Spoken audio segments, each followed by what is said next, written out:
Bonjour à tous, une nouvelle capsule ultra. Alors là, c'est la saison où j'ai le plus performé. La Race Cross France 2022, c'était encore mon objectif. Donc, pour revenir en arrière, première participation, blessure cervicale là, avec les coups de jus dans le bras qui étaient insupportables et je pouvais plus monter le bidon à la bouche. Donc j'arrête après 300 km. Du coup, aucune expérience acquise au niveau est-ce que je suis capable de finir une épreuve de 2500 km. Donc je reviens en 2021 en me disant je vais finir. Et comme j'aurais dû finir l'année d'avant, je vais finir et en plus je vais finir pas juste dans les temps en fait, je veux pas juste être finisher, je vais essayer d'aller chercher quand même un temps. Et voilà, je le fais. Bon, il y a cet arrêt de 8 heures enfin mon vol aussi de powerbank là qui m'a bien pris la tête quand même et j'ai perdu du temps. Il y a des petits problèmes de sommeil là ce moment, comme j'ai dit, je sais pas si ça a duré, je pense pas que ça a duré 1 heure, mais ça a duré au moins une demi-heure, je pense, parce que je commençais à avoir froid, donc mon corps s'était refroidi, donc je pense que je me suis arrêté au moins une demi-heure, puis je me suis arrêté longtemps dans cet hôtel.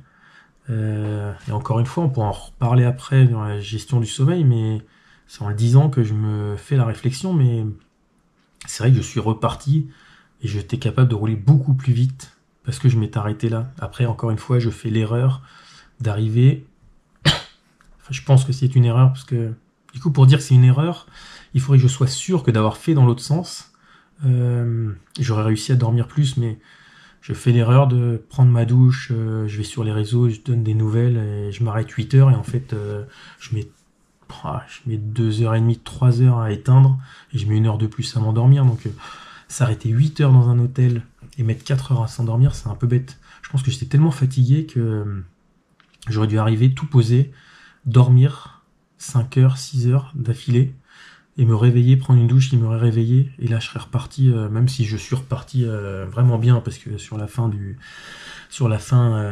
l'épreuve, comme je l'ai raconté, j'étais vraiment dans une forme et être capable d'emmener des braquets assez monstrueux. Même je me suis étonné moi-même. Je pense que je l'ai fait pour ralentir parce que je voulais attendre aussi le collègue là, mais je pense que je voulais aussi tester à ce moment-là pour voir si j'étais capable d'emmener. Et c'est vrai que j'étais capable de faire des choses après 2000 km qui m'étonnent encore. Enfin, après 2400, parce qu'il me restait plus que 100 km quand c'est arrivé, qui m'étonnent encore aujourd'hui, mais voilà, du coup, préparation 2022, objectif, aller chercher, clairement, là, j'avais en tête d'aller chercher une performance et je me suis jamais positionné sur une place en fait, parce que sur une place, je pense que oui, si t'es capable de gagner, tu le sais, si t'es capable de faire un podium, tu le sais aussi, enfin tu le sais, tu peux te positionner sur ça. Moi je pense que j'étais pas capable de faire podium. D'ailleurs c'est peut-être ça qui m'a posé souci, mais ça, on en reparlera plus tard, mais je me positionne pour aller faire un temps. Ça, c'est une certitude, je le sais, et du coup, comme je le sais, comment ça s'appelle, je me prépare pour ça. Alors, comment je me prépare déjà j'ai les 2 saisons. Donc, entre la première et la deuxième, j'avais eu les 3 mois d'arrêt à cause de ma cervicale. Mais là, j'avais pas besoin de m'arrêter. Du coup, je repars avec le foncier de la saison d'après. Et du coup, là, si je reprends ce que j'ai fait, par exemple, je sais plus si c'était, si je l'avais, je sais plus si c'était en juillet aussi, je crois. Donc là, j'ai pas noté, ce que j'ai fait en août, mais en août, après la rave, j'ai sûrement pas roulé du tout. Donc là, j'ai recommencé à noter en septembre. J'ai fait 1287 km en septembre 2021, donc là c'était le début de la prépa pour la RAF, 2022. En octobre, j'ai fait que 784. Ouais, j'ai beaucoup... ouais, je me suis certainement eu de la fatigue et je me suis peut-être pas assez reposé d'ailleurs, ouais, c'est peut-être une erreur là. Après en novembre, j'ai fait 927 km. En décembre, j'ai fait 1170. En janvier 2022, 1505. En février, 1280. Et donc, j'ai réduit, je crois que chaque année, je réduis un peu en février. Ah oui, mais c'est un peu normal, il y a moins de jours. Ouais, mais là, quand même, c'est pas que ça qui fait ça. Mais en mars, 1560. En avril, 1100. En mai, 2683. Donc j'ai fait ce... C'est resté ça dans mon esprit. Je suis pas sûr que ce soit une nécessité, mais voilà, dans un esprit de... dans un esprit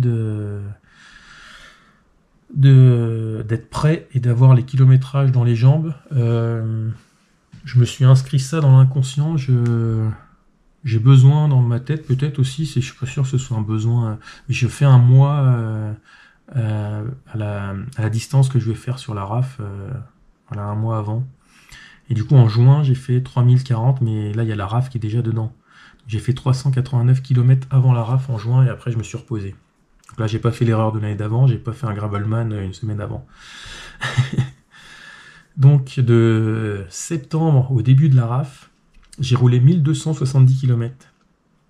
C'est l'année où j'étais le plus performant. J'ai moins roulé que l'année d'avant. Non, pas beaucoup, parce que l'année d'avant c'était 13 000 quelque chose, donc j'ai fait ouais, avec 300 ou 400 km de moins, mais voilà, j'ai roulé un petit peu moins et j'ai été plus performant. Donc c'est une question que moi je me posais. Je sais pas si c'est une question qui est nécessaire ou pas, mais voilà, une préparation de RAF. Alors, je suis pas sûr que moi une préparation ça se fasse vraiment sur un an, mais bon voilà, moi j'ai fait de septembre d'avant au début de la RAF, je suis à 12 000. Et je pense que tout se joue un peu dans les 3-4 derniers mois en fait. S'il y a un entraînement quand même régulier avant, c'est-à-dire que si vous n'avez pas roulé depuis 10 ans, c'est autre chose, mais voilà, du coup, j'ai fait ces 12 000 qui ont été suffisants. Qu'est-ce que j'ai changé dans cette préparation? Moi, je travaille toujours sur Home Trainer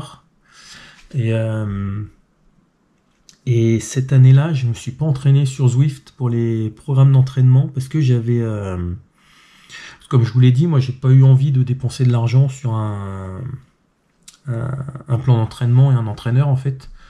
Mais ça, je serais plutôt à le recommander. Moi, je trouve que j'ai pas l'argent et le budget pour faire ça, mais je pense qu'aussi niveau motivation et tout ça, d'avoir quelqu'un qui te dit alors tu l'as fait ton truc, ouais, oui, oui, non, oui, tu aurais préparé ça. Puis c'est lui qui te l'a préparé, donc pas le faire, ça, voilà. Et puis je pense que s'il trouve la bonne personne qui est à l'écoute de toi, de tes envies, de tes besoins, de tes objectifs, et surtout l'intérêt premier, c'est que ce soit quelqu'un qui réponde en fait. C'est-à-dire que tu l'appelles et il faut qu'il y ait une liaison régulière. Et si la semaine, tu dis, ah, attends, moi j'ai un déplacement finalement cette semaine, je peux pas rouler. Ok, ben c'est pas grave, tu peux pas rouler. Est-ce que tu peux courir? Ok, tu peux courir. Ben, fais ça, ça, ça, et je réadapte la suite. Donc là, il y a un vrai intérêt. Si c'est quelqu'un qui envoie un document et qui modifie jamais, bon. Mais je pense que ça arrive pas. Mais voilà, je pense qu'un entraîneur, ça peut être intéressant. Et j'avais entendu parler de... je sais plus comment il s'appelle, mais il y avait une application TrainerRoad.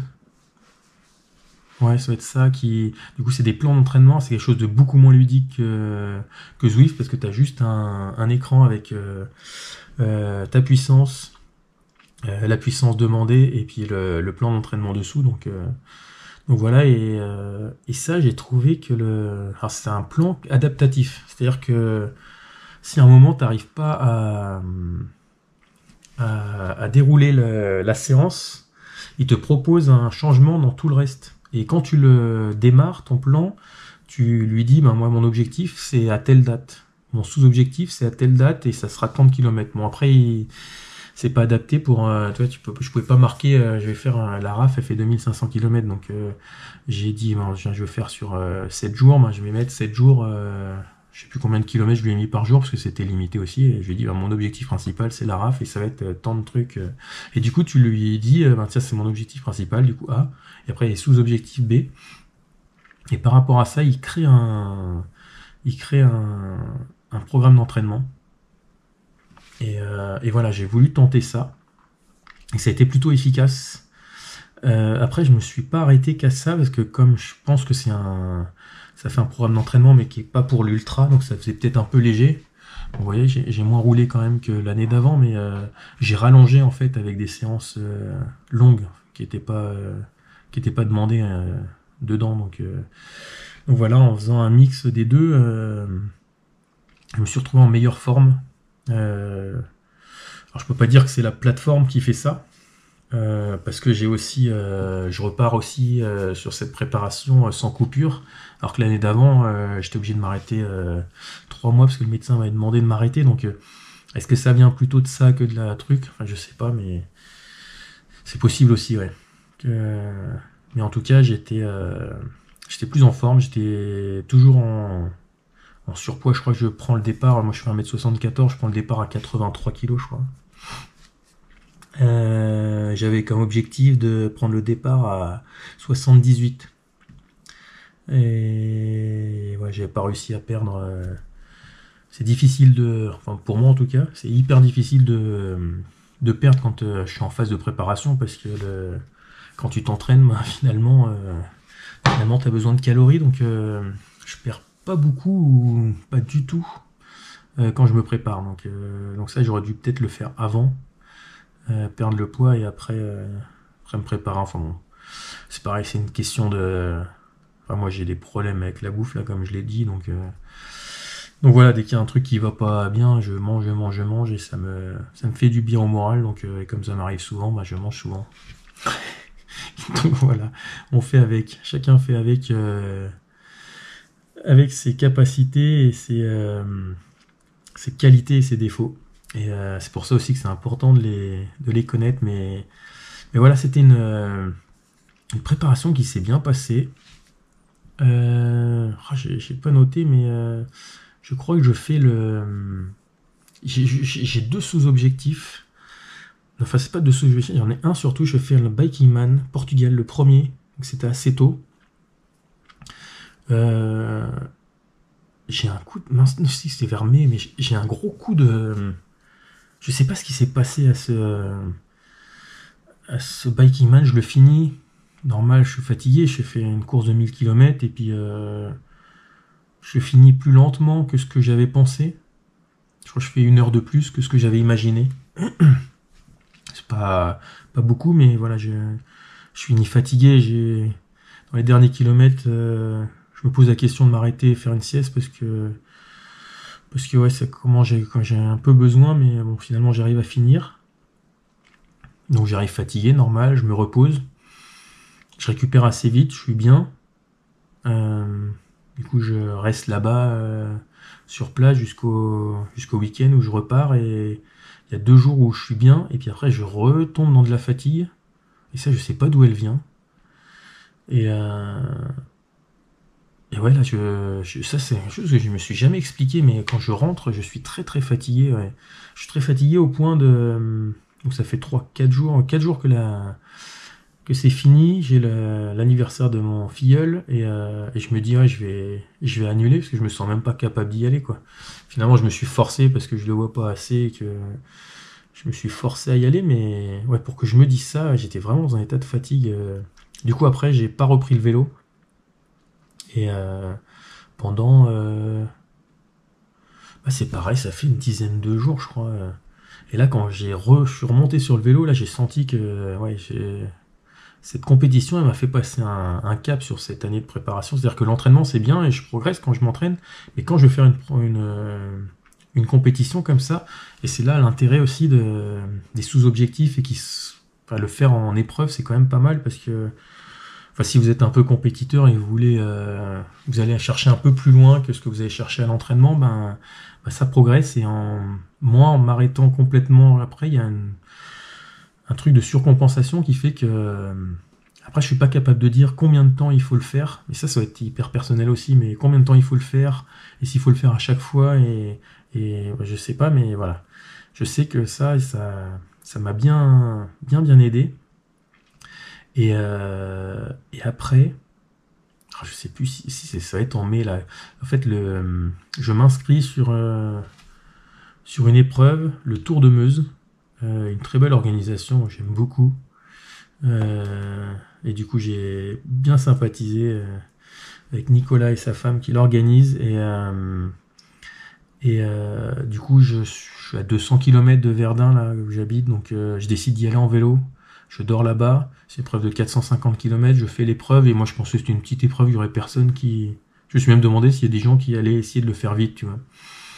Et du coup, je prends, et en fait, dès le début, il y en a un, personne plus âgée que moi, je vois que ça roule bien, et j'ai beaucoup de mal à le suivre, et je me pousse. J'avais fait les 200 km moi pour venir la veille, ça n'a pas aidé, mais je me sors les tripes en fait pour suivre. Et à un moment même, moi j'arrive jamais à le suivre, mais j'arrive toujours à le voir au loin et je vois que je suis pas trop loin.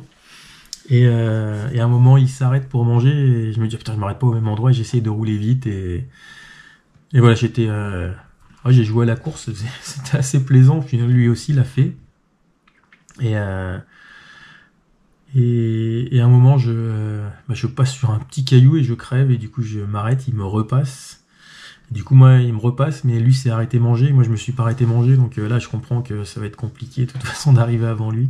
C'est un truc où il n'y avait pas forcément de classement, je sais même pas s'il y en a, mais c'était cool de le faire comme ça et puis bon je m'arrête manger. Moi je pense qu'il est loin et puis finalement l'organisateur il s'arrête plusieurs fois, il nous voit passer et une fois il m'arrête et il me dit ah mais attends ta chaîne elle grince trop et comme il a un magasin de vélo il me met il me remet de l'huile sur la chaîne et c'est vrai que c'est pareil, moi je suis dans la mécanique, moins j'en fais mieux je me porte mais ce jour-là j'ai compris que c'était important et depuis j'ai quasiment tout le temps une burette d'huile sur moi en épreuve en tout cas et j'ai l'impression d'avancer vite mais en même temps il m'a dit il est pas très loin, il est pas très loin. Et du coup j'ai roulé hyper vite mais bon j'ai fini derrière lui. Et voilà, niveau performance ou place, c'est pas ça c'est pas pour ça que je voulais le dire, mais ce jour-là, j'ai fait 450 km. Je sais pas, ça aurait été intéressant peut-être de regarder combien de temps, mais du coup, je l'ai fait à une vitesse bien plus élevée que ce que j'ai l'habitude de faire.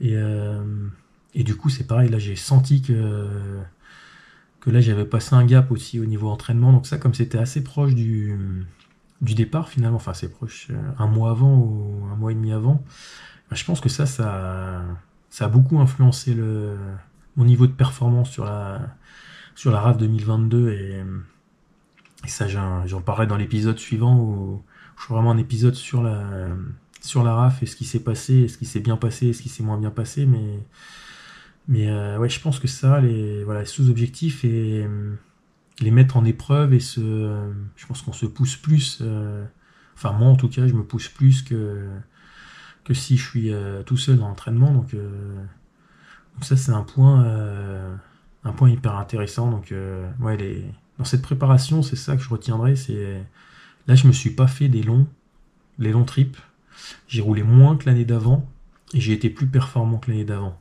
Donc il y a deux choses, le temps d'arrêt total que je me suis autorisé, on peut dire autorisé, où je pensais que j'allais perdre beaucoup après le Biking-Man et où justement quand j'ai repris, j'ai roulé beaucoup plus vite que d'habitude sur un circuit de référence que j'avais, donc j'ai progressé beaucoup. Alors est-ce que c'est le Biking-Man ou est-ce que c'est l'arrêt ou est-ce que c'est l'association des deux, je sais pas, mais je pense que ouais c'est le côté s'arrêter et faire de la surcompensation comme les entraîneurs appellent ça, ça a été hyper efficace. Et ouais, cette épreuve qui faisait 450 km, donc ça commence à être un peu long, mais c'est pas, quand on compare par rapport à un 2005, ça fait pas beaucoup. Et en fait, de la faire assez rapidement entre guillemets, enfin rapidement par rapport à... Moi je l'aurais fait tout seul. Enfin, j'aurais pas eu cet adversaire qui veut adversaire, c'est même un... On s'est très très bien entendu, du coup j'ai dormi chez lui cette année, mais quand j'ai fait le début de la RAF tout seul, c'est pareil, c'est un épisode que vous pouvez voir, mais on le voit dans un des épisodes là, donc il vient me chercher et je dors chez lui. Et Michel, vraiment très gentil, et en fait il m'a poussé à rouler beaucoup plus vite, et ça m'a été hyper favorable. Alors, le fait qu'il y ait cette journée-là, et le fait que la veille je sois venu en vélo et j'ai fait 200 km, et que le lendemain je suis reparti en vélo, donc ça veut dire que j'ai fait 650, ouais, 850 km en 3 jours, avec tout le temps une nuit, comme quoi voilà, il n'y a pas besoin non plus de pas dormir en fait. Et je pense même que pas dormir, bon, à part sur le Biking Man où ça c'était bien longtemps avant, mais euh, quand on se prive de sommeil, on accumule aussi beaucoup de fatigue, donc dans une phase de préparation, c'est pas très bon quoi. Donc il faut le tester euh, parce que quand on est en épreuve, c'est important de savoir nos limites et de les connaître, mais finalement dans la prépa, c'est quand même pas mal d'éviter d'être trop dans la privation de sommeil, je pense. Mais faire une épreuve plus courte, donc moi ouais, c'était un 4450 au lieu des 2005, donc quelqu'un qui part sur une RAF 500 par exemple, même une épreuve de 200 ou de 300 km, et d'aller la faire à un rythme plus élevé que ce qu'on a l'habitude, ça peut être un vrai coup de boost dans une prépa, je pense. Donc ça c'est hyper intéressant. C'est ce que je retiendrai de cette prépa. Voilà, j'ai fait moins de kilomètres. Par contre, j'ai fait deux séances plus celle-là d'ailleurs, hein, où j'étais vraiment au-dessus de ce que je fais d'habitude.